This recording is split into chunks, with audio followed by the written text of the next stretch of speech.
One of the questions that I often get from people is, what are you looking at? Or what do you think is most important? And there's one symbol this week that I think is really catching the attention of the market, and the market's actually looking at it. And if that symbol goes up, the market goes down. If that symbol goes down, the market goes up. And so it's really playing off this one symbol. And I want to make sure you know what that is, and what that is this week, and why it's so important. Stick around.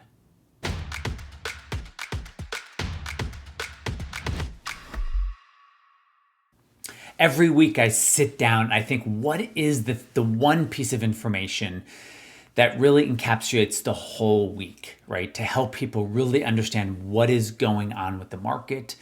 Now, this is outside of, how to construct your portfolio, how to construct a retirement portfolio so it can be protected during those 30, 40, 50% downturns. But as important, making sure the money is fully invested during those periods where the market goes up for years. So I found what I believe is the symbol that everything is looking at this week and is really telling us what is happening, certainly what happened this week. And it's going to tell us really where the market moves. And it's probably not what you think. So let me do this. Let's pop over to the price charts. Let me get over to the price charts. And I'm just going to look at one chart today, and it's a price chart of the yield of the 2-year treasury. So we have the 2-year treasury here. Let's get some clean up. Here we go. Okay, so I want to look at the yield of the 2-year treasury. Your brain can probably see that it was basically zero down here, which is pretty amazing. Basically, borrowing was free. Savers made nothing on their money for really decade and a half, maybe since even 2000. But now if you give your money to the U.S. government for 2 years, they'll give you, if you buy it today, you'll get 4.62% a year. And then you will basically guaranteed to get your money back. So the yield is going higher on the 2-year. Now, the reason I believe it's going higher is because the market's starting to realize that it's really hard to get inflation down.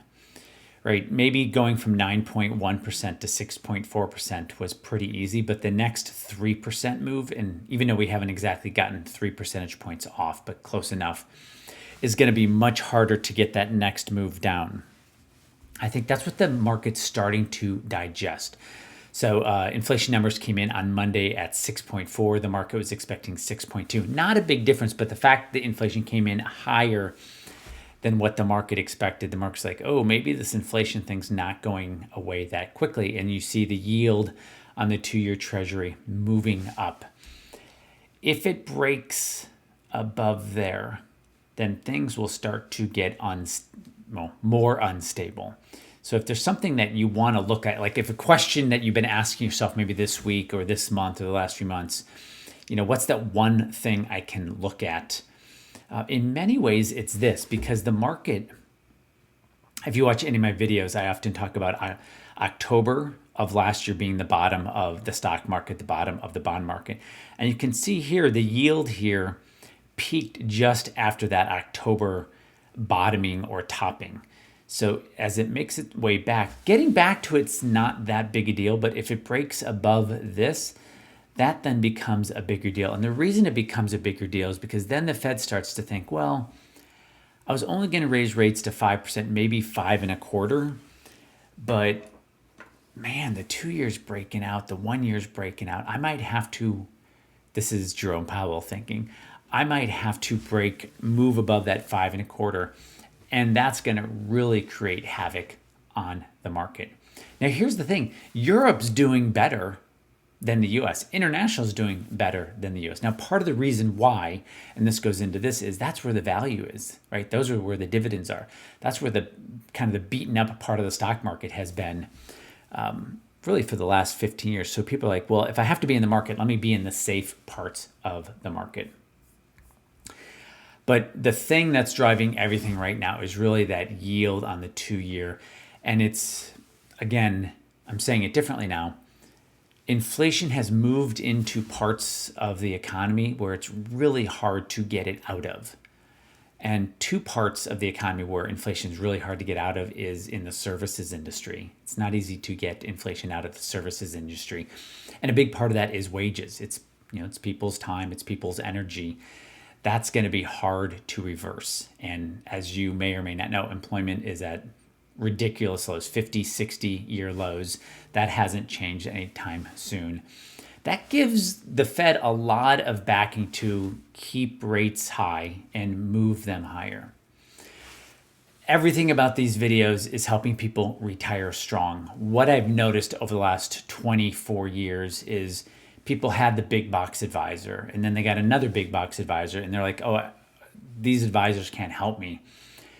And you don't really notice it when you're in your 40s or 50s because most of your attention's on making money. But when you get into your late 50s, early 60s, you start thinking the most important time for a portfolio to perform, honestly, is when your income goes away, because it really needs to perform properly. But no one ever teaches you that. And so performance is the thing that's most important in retirement of your portfolio. And that's what we do. We solve that problem. That's the one problem we solve. And if you solve that one problem, you solve the other 1,000 problems you're trying to solve, right? Because if instead of you having $1 million in retirement and you have 2 million, you solve almost every other retirement problem you have. So that's the one problem we solve. Thanks for being in my world. I appreciate you. I appreciate you watching these. I appreciate you subscribing and leaving comments. They all matter. Thanks for being in my world, and I will speak to you next week. Okay, thanks.